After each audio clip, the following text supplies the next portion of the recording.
कर रहा मैं सबक अज तियां वालियां नूं सबक दे के जाना है इंशाअल्लाह ताला। मैं कोशिश करांगा कि बड़ी जल्दी तो जल्दी, क्योंकि मेरे मगर बड़े सीनियर पढ़ने वाले ने, इरफान अंसारी साहब ने, नसीर संधू साहब ने। ढोली चढ़ दिया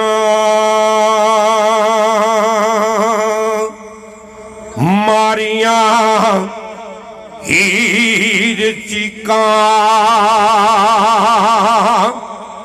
ते मैनू लै चले बला लै चले वे मैनू रख ले बा बला हीर आखे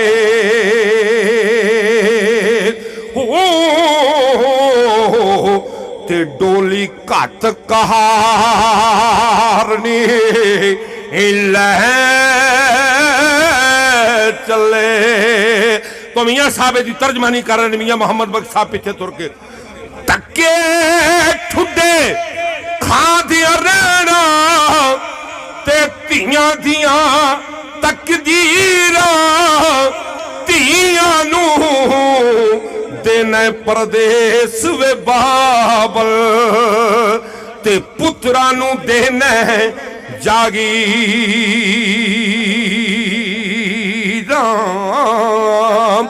ते मैं तेरी नहीं अजकल दे माहौल के मुताबिक मैं तेरी नहीं जम्मी बाबा ते क्यों कीतिया गुजरी पीती पुत्रा नू वे तू वारस समझे ते धी लवारस की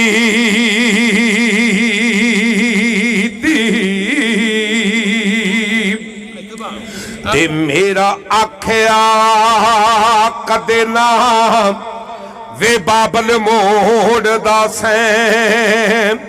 ते ओ समय बाबल किथे गए चले वे तेरी छत्र छावे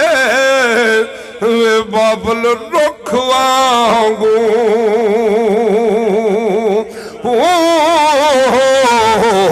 ते कड़ी वाग मुसाफरा बह चले वे। ते मियां साहब की तर्जमानी की कर देना देने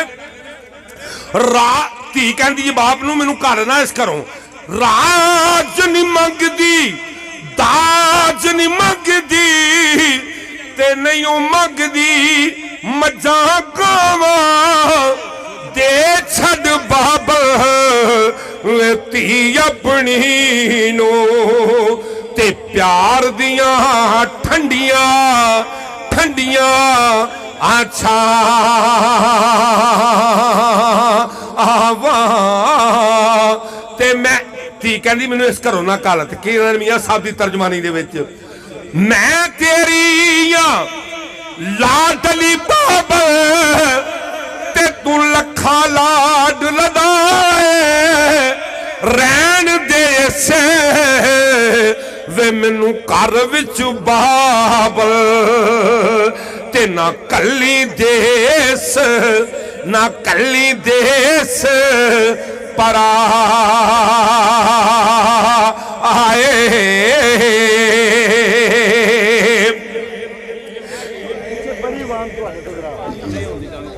ते 4 दिन नहीं रज आराम पाया धियां पुत्र भैणा भरा विआहुंदे तुर गया 4 दिन नहीं रज आराम पाया ते दुख दर्द मुसीबतां सह चले वे सानू बोलिया चलिया वे बाबल माफ करना हो ते 5 रोज तेरे घर रह चले वे ते हीलियो देन रिज़्क तुम्हारा ते देना मौत बहाने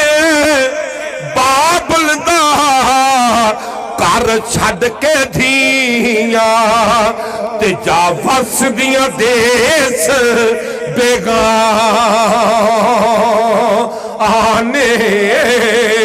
ते पुत्रा मैं पुत्रा ने गल कर ते सुना रहा पुत्रा वालियो सुन लो सारे ते बेशक धीया माल पराया ओ धीया रब दी कमलियो रहमत हुंदियां ते पाक नबी फरमा आया ते तेनू रब नू सौंपिया रंजना वे ते असे ज़ालिमां दे वस पै चले वे दे खेड़े दी अज मकान होए ते रोवन पिटन कर दे हाय हाय चले वे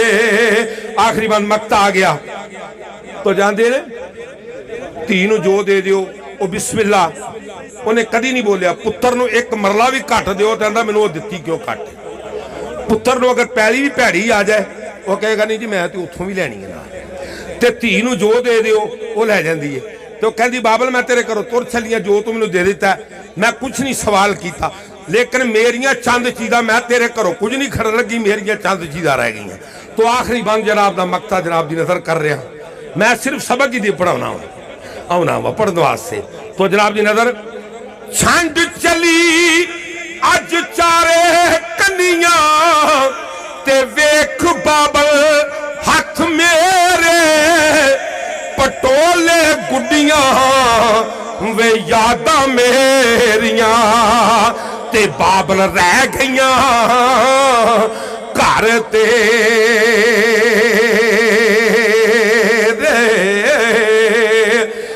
वसे तेरा देश वे बाबल ते वसे मैं लिए तारी आले माए नी सांभले कुंजियां ते धी छड़ चली सरदार ते सानू बोलिया चारे कन्नियां मेरियां वे बाबल वेख खाली ते असी नाल नहीं जे कुछ लै चले वे कूड़ी दुनिया ते शान गमान कूड़ा ते वारस शाहुरी सच कह चले वे